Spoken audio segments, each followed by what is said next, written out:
Kita bergeser ke Yogyakarta.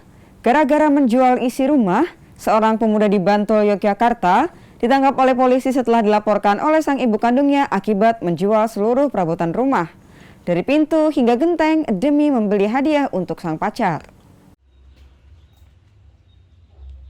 Ini adalah kondisi rumah Ibu Paliem yang isi rumahnya habis dikuras anaknya sendiri. Perabotan rumah hingga daun pintu lenyap dijual anaknya, sementara genting yang sudah dicopot nyaris dijual. Pelaku mempreteli seluruh perabotan saat berada di rumah seorang diri karena ibunya bekerja sebagai pembantu rumah tangga.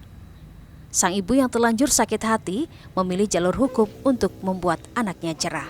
Ya karena perbuatannya sudah melampaui batas, tidak bisa orang tua udah mentok, nggak ada yang aku tengok, udah nggak ada semuanya. Terus aku pulang kemana?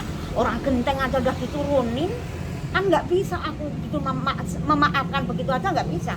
Aku juga harus tegas, harus dia menjalani kayak gitu, harus dia juga menjalani hukumannya, biar dia sadar dan mengetahui apa arti hidup di dunia ini. Jangan seenaknya kayak gitu, ura-uraan aja. Tersangka yang mengaku mahasiswa UGM dan berprofesi sebagai pengemudi ojek daring ini ditangkap di rumah ibunya di Sri Hardono, Pundong, Bantul, Yogyakarta.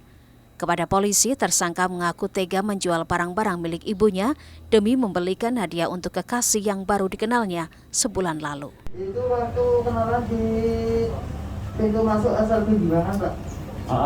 Terus berarti hadiahnya nanti dikirim terus, dikirim? Iya. Dikirim lewat itu? Pos atau apa? Oh. Apa aja yang langsung sendiri, Pak. Apa aja yang sudah ngasih apa aja ke ceweknya nih? Kadang berupa makanan, kadang tas, kadang baju. Oh, wah berbahagialah ya. Udah tahu belum ceweknya kalau sekarang diamankan polisi? Belum tahu. Saat ini polisi tengah mengupayakan mediasi antara ibu dan anak agar kasus ini bisa diselesaikan secara kekeluargaan. Polisi menyatakan tetap akan melanjutkan proses hukum jika ibu tersangka menolak mencabut laporan polisi.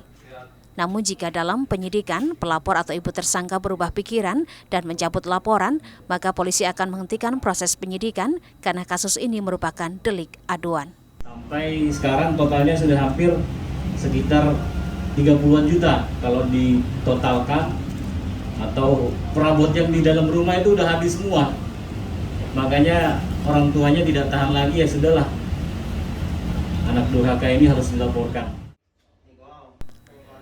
Akibat perbuatannya, tersangka kini dijerat dengan pasal 367 KUHP tentang pencurian dalam keluarga dan terancam hukuman penjara paling lama 5 tahun.